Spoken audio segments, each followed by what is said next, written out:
Hello, and welcome back to Unbounded Conversations. I'm joined here, as always, by Dave, and today we have another fantastic guest. We have, from Estonia, Jonathan Aird. Jonathan, Hello. how are you doing? Well, I'm not from Estonia, but I am currently in Estonia. Yeah. Streaming from Estonia, hailing from the United States, as are we have Jonathan Aird. Thank you for the... Currently digitally nomadic. That's Yes. correct. Yeah, basically. The miracles of 2019. Anyways, Right. we're not here to talk about where's the best place to live if you're trying to start a business. What we're here to talk about is how BSV will impact the social media space and what kinds of new business models might be possible in that area given a Bitcoin landscape.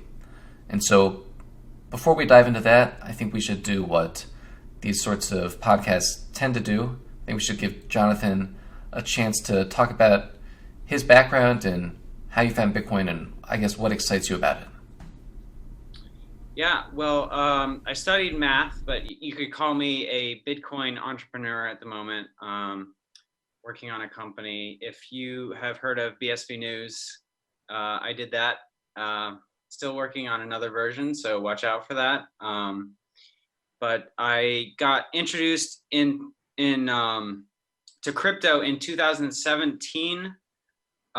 Actually, not from the ICO craziness, but I somehow stumbled upon Steemit, which was kind of the earliest working social media crypto projects, quote unquote working. It functioned. It didn't do exactly what it was supposed to, but I was just kind of immediately captivated by the idea that by somehow combining money and micropayments with sort of online social experiences, how you could basically change social dynamics and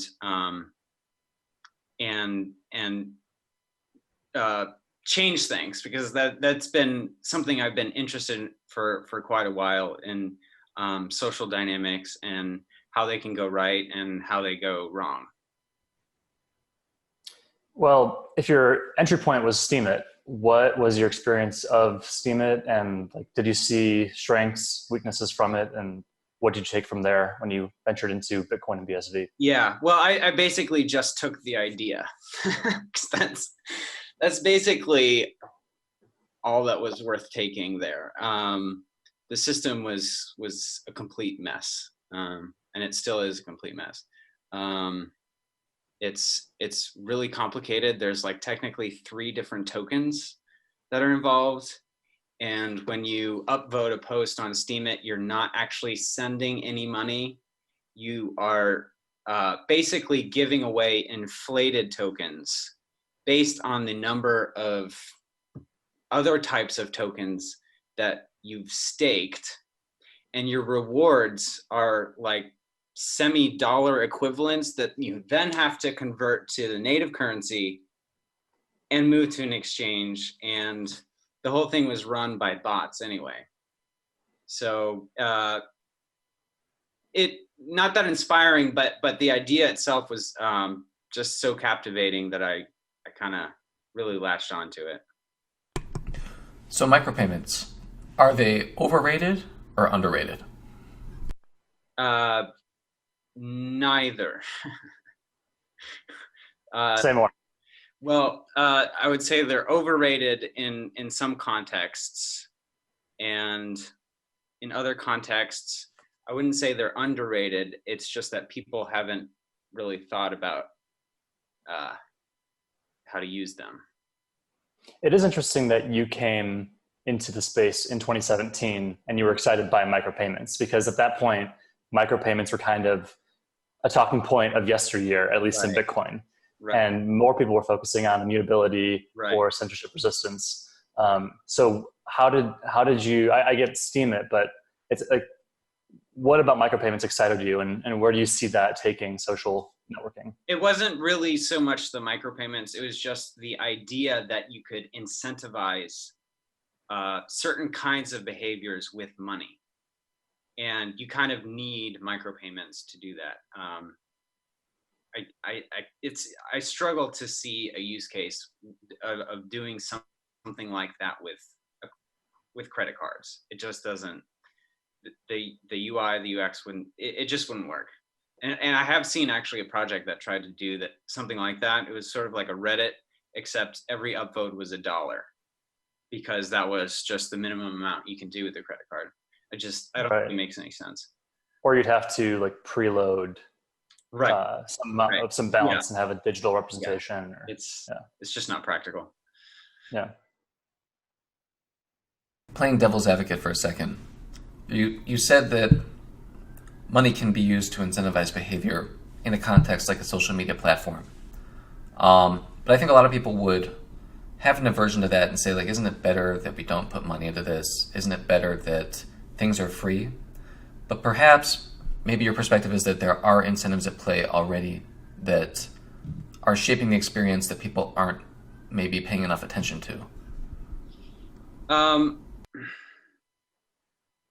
At that time, I hadn't thought that far ahead.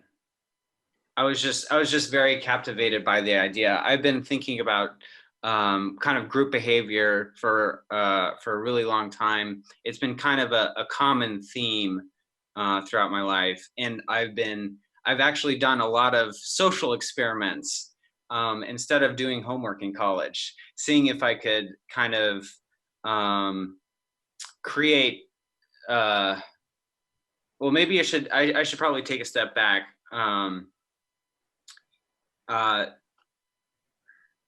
The reason I was so interested in incentivizing social behavior is something I learned growing up. In my family, I always felt there was something missing. There was sort of a belonging or a sense of family that was missing. And I spent a lot of time looking for that elsewhere, and I found it in high school. And when I went to college, I realized that my experience was very rare, that this was not the norm to kind of experience the social dynamics I saw in high school. And I basically came to the conclusion that at a basic level, happiness is a result of social organization. And so I kind of got obsessed with, all right, how do I create this in the world? If people aren't experiencing this and they don't know why they're not happy, what would be some way of getting a group of people cooperating such that this happened? And the good thing about what I'm talking about is that it's free. Besides basic sustenance, it doesn't cost any money.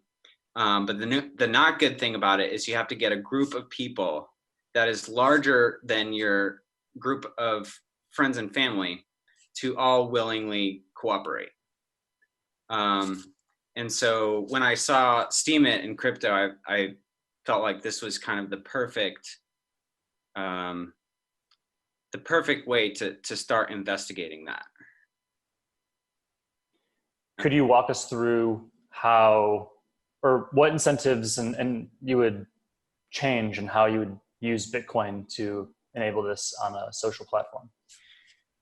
Well, I can't go into too many details because there's some superior information. There's some stuff we're working on that we're not quite ready to talk about, but it has to do with cooperation, and it just basically goes back to our biology.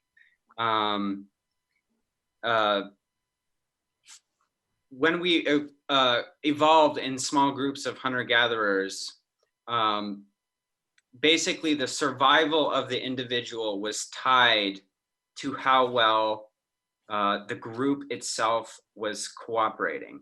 So we basically sacrificed physical strength for opposable thumbs and language, right? And when you have a group of people, you can basically have a division of labor, and you can do a lot of things to you have a network effect.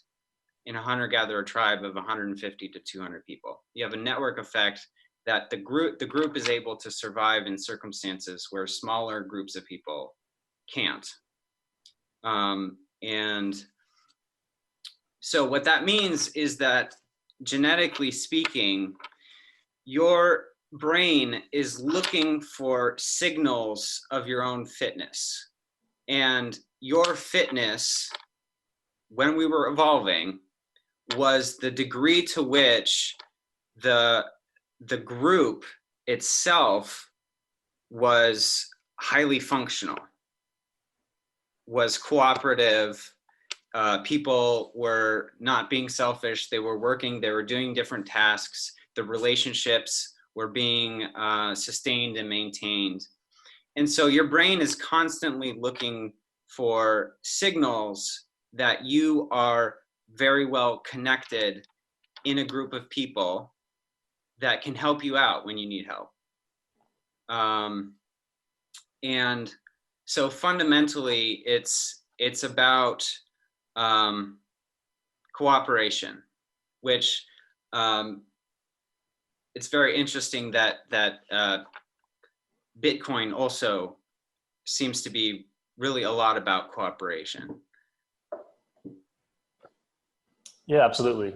You're kind of hinting, or maybe I'm interpreting it this way, but one thing that I think about when I think about Bitcoin and cryptocurrency is it is allowing things to scale that work well in smaller groups below the Dunbar number, Right. and like that humans are hardwired for. Right. And then it allows those systems to scale to massive interconnected groups, which is like the world we live in today.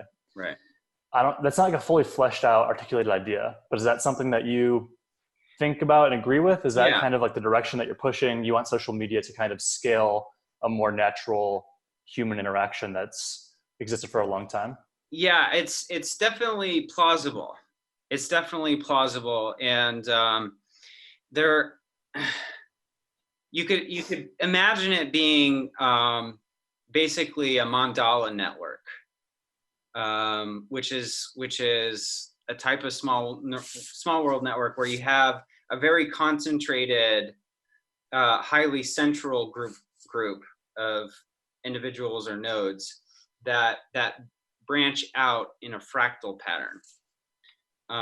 And you could, I haven't gone all the way and thought this through completely, but it does seem like that's highly plausible, and fundamentally, money really is about cooperation. It's just, I think that we've gotten very calloused, and our expectations are very low, because we've been living under inflationary currency. We don't have sound money. And I think that really kind of changes, it gives us kind of a false perspective of what money can really be about. So definitely. Yeah. We've deviated somewhat from the topic of entrepreneurship and Bitcoin. Yeah. Should we continue down this path? Because I have more interesting questions and like the high level. Yeah, let's definitely continue down this path. Okay. So I guess the sort of emerging thesis is that our current monetary tools hinder the sort of cooperation that's necessary to generate this type of community and feeling that one is supported by that community in a way that kind of fits with our genetically inherited sense of well-being. Right. I think it gives us the impression that money does the opposite of that, which I don't think is necessarily the case. I think it's the case under an inflationary monetary supply, but I don't think it's the case with Bitcoin. Could you expand on that? Money does the opposite of what? We're under the impression that money prevents us from having a supportive social context. It separates us into fierce competition.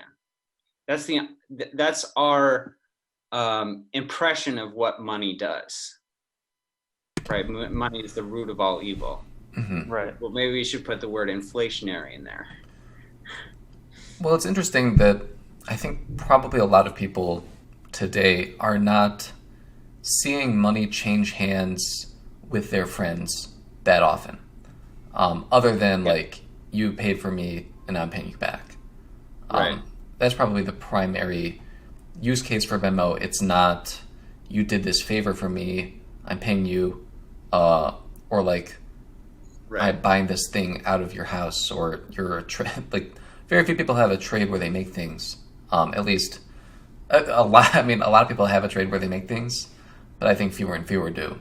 And so it's a rarer occurrence that you're in a network where people are producing things that can be traded around, and that's that's the foundation of the type of, I guess, like,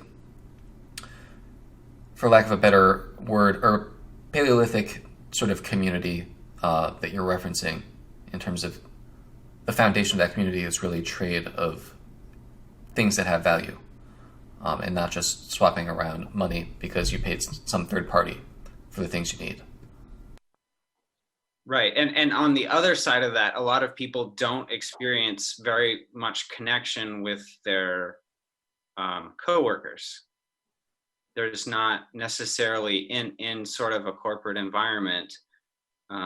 There's not necessarily, there can be, and often there is, but even in that context, you kind of see more of this hyper competition.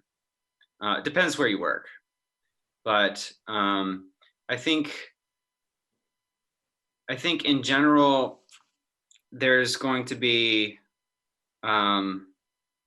smaller corporations or at the very least more small groups of individuals working together that have more reason to work together than they got hired by the same person. Yeah. It's an interesting thesis that, like, people would prefer to work in smaller companies of, say, 100 people, or perhaps even less, rather than these very large corporations we have now. And perhaps were the regulatory environment different, I would assert that the regulatory environment it both favors big business and was also, I think, created because it favors big business to a large degree. Were that not the case, you might see economies of scale shift, not just because of the difference in regulation, but just because of the difference in how people feel working at a very large company versus working at a company where they have more close personal interactions and things aren't as hyper-competitive. There's a clearer division of labor. It's not, we have 10 people for this job because we need 2 to perform and we need 1 other to be able to, like, ascend. Yeah, and I think Bitcoin it's just going to solve a lot of technical problems around decreasing the amount of friction of outsourcing certain tasks. So you could outsource a certain task to a group of individuals who are kind of like a tribe, like an online tribe of workers that traditionally you wouldn't outsource those jobs because the transaction costs are too high. I don't mean like the cost of actually sending the money, but the cost of that transaction in total would be higher than the internal transaction cost of hiring someone and keeping them full time. I think the economy is going to be more dynamic. I mean, if you imagine, even if you do have a large corporation, let's say you've got a big project and it's kind of bigger than normal, and you hire an extra 50 people, and maybe they're two different groups that you hired, and they have a certain reputation, they have previous work that they've done together, they already know how to work together, and you just hire them for that job. Now that would allow your corporation to be a lot more nimble, take on bigger projects without the overhead of hundreds of thousands of engineers or whatever. Yeah, so dynamism would be one metric or symptom of a more healthy social networking paradigm. Yeah. What else would you, I guess you had this diagnosis that currently we're not functioning optimally. So what other metrics or signs would you say, like, this is indicative of a functioning, healthy social network? No, there's a lot to learn there. I think it's a new world. I don't think you can kind of point to a previous experience and say it's going to be like that. It's going to be online, but I think human beings are very adaptable. My vision for this is kind of going forward with a new technology, but being in alignment with the way our brains work and our genetic heritage. I think that there's a lot of benefits to having those in alignment, not just for well-being, but in terms of actually the amount of value that is produced in the economy. But in terms of indicators, probably happiness. If I really do think that that's a real indicator of social health is just subjective happiness. Yeah, I'm finding a lot of the best indicators are hard to quantify. Yeah, well, actually, happiness is not too hard. Apparently, self-reported happiness is basically the same as if you asked someone's family or friends. So it seems to be pretty accurate. People can just say, out of 10, what's your happiness score? So, drilling into something you said a few minutes ago about transaction costs being lowered, not just through the actual transaction fee that like a payment processor or the Bitcoin network would take.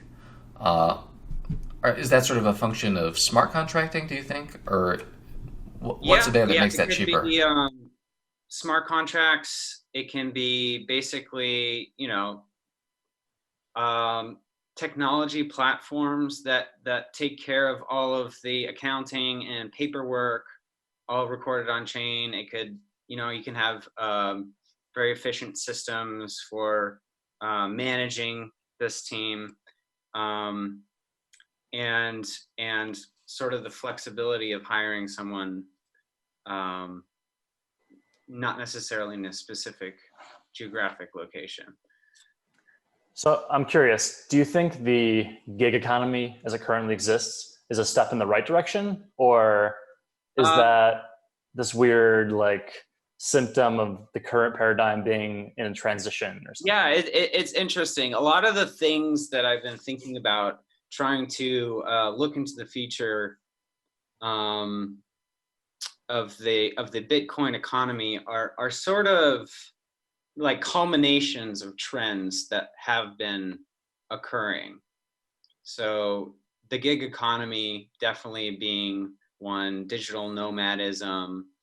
There are a lot of trends that are they're well on their way, but I think once you have Bitcoin as a technology and as money, that it really takes it to the next level, and it could become standard rather than something more adventurous people are doing. So we've spoken a bit about how Bitcoin can, or sort of what's the problem, a little bit about how Bitcoin can solve it from an online social networking perspective. But it strikes me that there's probably room for Bitcoin to, or there's a role for Bitcoin to play in in-person interactions between groups of friends. You can imagine maybe people would like this thought or dislike this thought, but a future where people maybe had wearables that made sending people money via Bitcoin extremely easy. That person just held a door open for me. It's sort of like a sort of strange but typical example. Like, I'm gonna wink them 5 cents. And it doesn't have to be some sort of like large credit score. I don't know that people would necessarily want that. Or that's a sort of a separate question from just the ability to easily send someone money, just looking at them. Or to be well networked with your friends where, like, oh, that's a hilarious joke, like, here's $1. I don't know how you think about the role of money in that kind of context, and if there's a business there. That's a really interesting question. I hadn't thought about in-person interaction. It makes me think about actually online relationships that go offline. So if you start,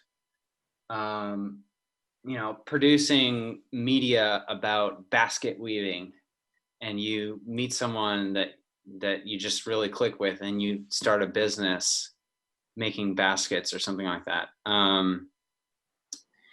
I think from my perspective, the social networks that I'm interested in don't exist yet, by and large.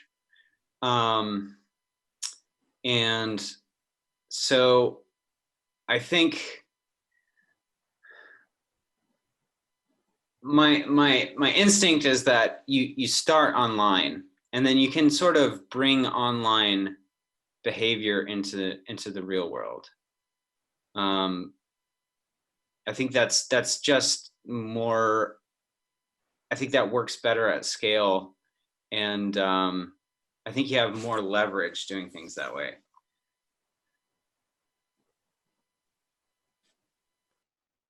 I'm imagining like driving down the highway, or being driven by myself driving a car down the highway, and just You won't be driving yet, yeah, but billboards for like charities that you can just there's like a PayPal or something, right, and you can just just wink at. Yeah, just be giving all down the highway to these really easy to pay just by having them in your visual field. Yeah, it's an interesting thought. So do you think the current sort of set of popular social media applications can effectively pivot more towards something that's in your vision, or is it too late for them? In my eyes, the problem is that there's not enough productive things to do on social media. I think the format doesn't work.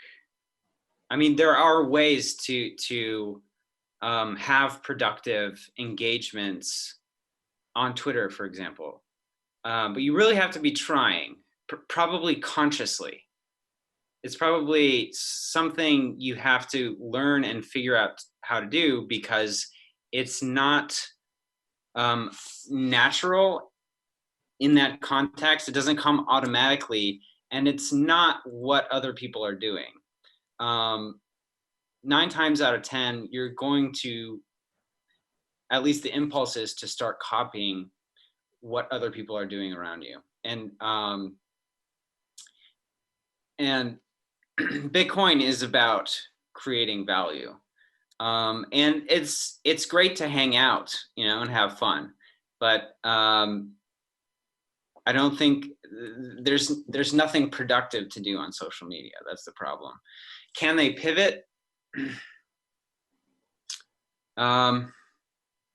Unlikely.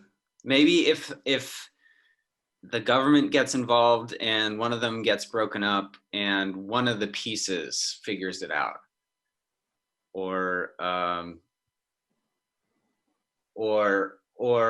you could see one of these companies having really good leadership and they're forced to adapt. That would require some real leadership. Probably, I would say Jack Dorsey seems like the most likely, but I don't know. Twitter is really big. It would be a challenge. In your mind, would that pivot by definition mean embracing Bitcoin, or is there a different path that they could enable everyone to be productive to the fullest extent without Bitcoin? No, it would have to be with Bitcoin. Yeah. That kind of leads into a question I wanted to ask. Can we? Yeah, sure. Can we ask why? It's not that we disagree, but I think people listening to this would enjoy hearing why you think. Why wouldn't Libra, for example? Why can't that work? Well, I think it just literally won't work. At the very least, from a legal perspective. I mean, at this point, it seems like it's not going to happen. Many of them made the backers back down. Frankly, there just isn't any competition for BSV. So people are just very distracted right now. So it's more an inevitability than something that is theoretically not possible. I mean, what matters is if it's economically possible. And right. I don't. No, that makes sense. I wasn't sure if your assertion was that no other system but Bitcoin could. No, I mean, I'm sure you could imagine something. Probably you would have to come to a lot of the same conclusions that were come to by Satoshi, because they are the only way. I mean, they're the only practical way of doing things. But at this point, there's no use in, throwing away the wheel when the wheel works. Yeah, no, I see it the same way. Yeah, that was where my question was going, about the inevitability of Bitcoin. I recently saw you on the Bitcoin SV channel, and you were talking about, I don't know if you used the word inevitability, but you were getting at this, Bitcoin is the system. People are not realizing it right now. They will eventually. Do you think that BSV's success is inevitable? And if so, what does that mean for an aspiring Bitcoin entrepreneur? Yeah. Inevitability. Inevitable is a little bit of a strong word, but it really does. It seems at this point that there's enough momentum, and at this point, it's hard to imagine what would prevent it from succeeding, except for, some sort of global government ban. Besides that, it does seem like at this point, there's not that much to worry about. So let's say I'm an entrepreneur. I have some familiarity with Bitcoin, probably not to the extent that you do. What do I do? What does Bitcoin let me do that I couldn't otherwise do? How should I make moves to capitalize on what seems like a likely outcome of BSV being a very dominant platform to build on? Well, the first thing you should do is watch all of Daniel Kraywood's videos. I think that's should be the first thing that you do. I'll leave it at that. It's pretty self-explanatory why you should do that. But then just get started. Investigate the tools that are available. There's a lot of really fantastic tools. Don't try to do everything yourself. If you can just plug something in, do what you're genuinely interested in, because you probably can, and learn about business. I guess I don't think you could go wrong with those. Yeah, I think that's a good set.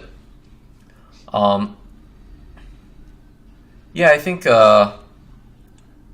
talking about the inevitability of BSV, it's striking, and I think maybe also worth downplaying on sort of like a grand scale what a strong position BSV is in. And I think the thing that is getting the least amount of attention, which really should be the thing that 95% of people in crypto are panicking about, are N-Chain's patents, in my eyes. Yeah. So as an entrepreneur, how do you think about N-Chain as an entity that exists in the space that you're trying to build, that has taken a very friendly stance towards crypto businesses, but wields a lot of power, per se, in this arena? I think it's great. I think that if there were different people in charge, it wouldn't be great.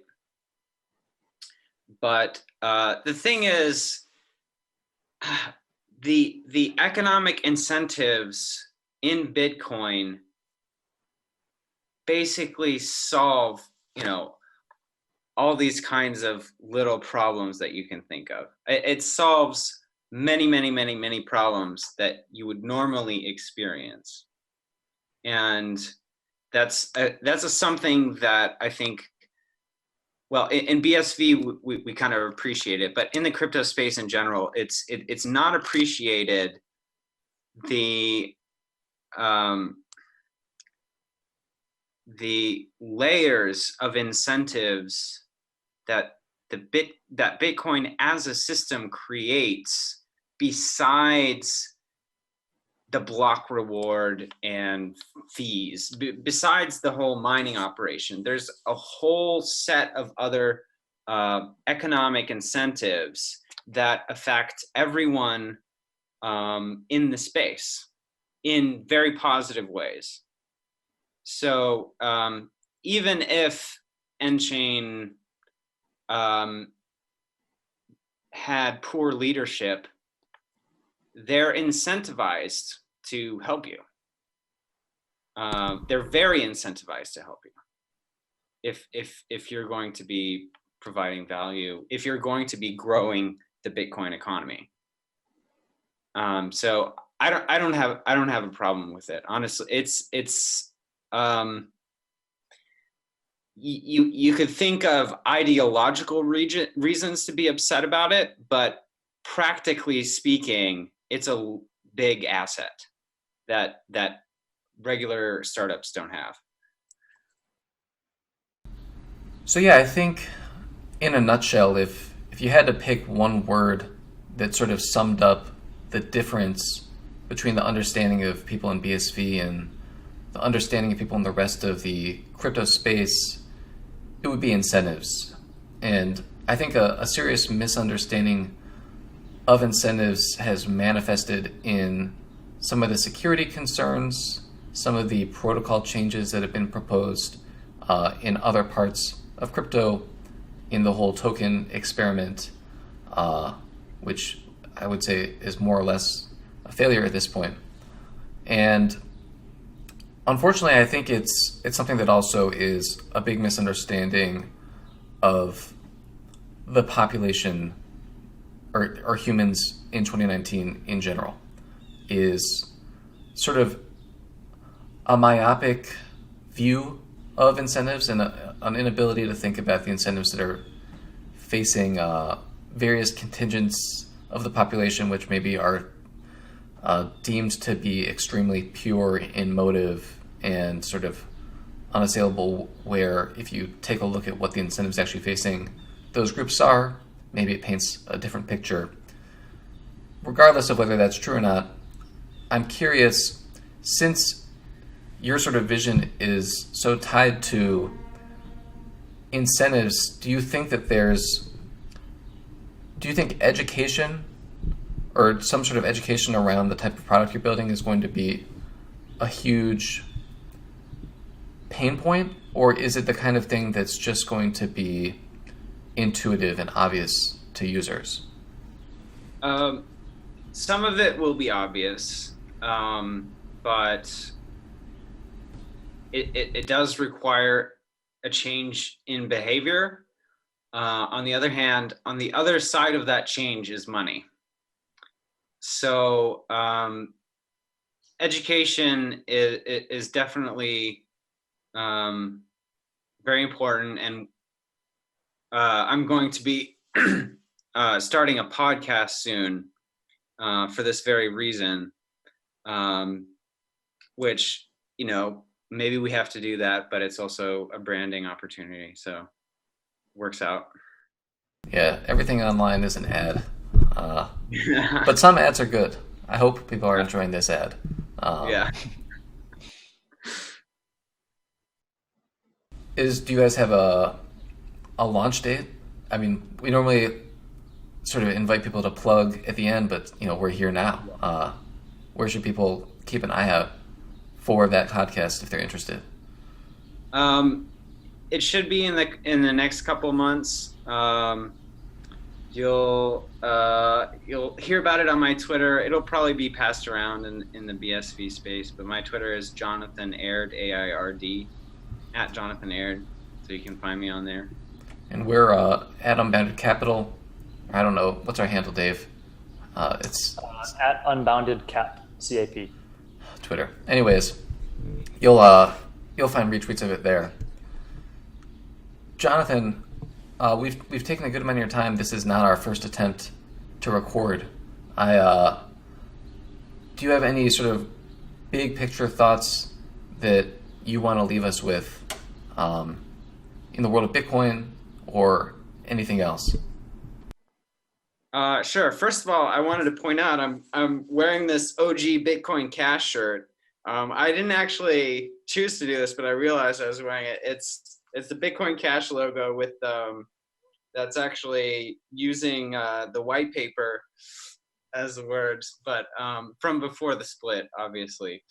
But yeah, I've been telling this to people on Twitter. My advice is to try to think, if you're interested in BSV and this is your passion, try to think farther into the future regarding the Bitcoin economy and what you should do about what you're thinking. I think it feels like to me that people are reliving the hash war over and over, and they're I don't know if they're stuck in PTSD or something, but it would be a good idea if you're interested in your financial well-being to think about the future and farther into the future. This is like I feel like your Eisenhower speech. The war is over. Now get back to work. We don't need to create more conflict. Yeah. Exactly. All right. Yeah, PTSD is definitely how I think about that also. Yeah. Very apt. Yeah. Well, you heard it here. Beware the protocol industrial complex, and stay tuned for more Jonathan Aird, more Unbounded Conversations. Hit us up on Twitter or anywhere else you can find us if you have any thoughts, comments, guest suggestions, anything else. Jonathan, we really appreciate having you here. Thank you for joining us. Yeah, it was a lot of fun. All right. See you all soon. Bye.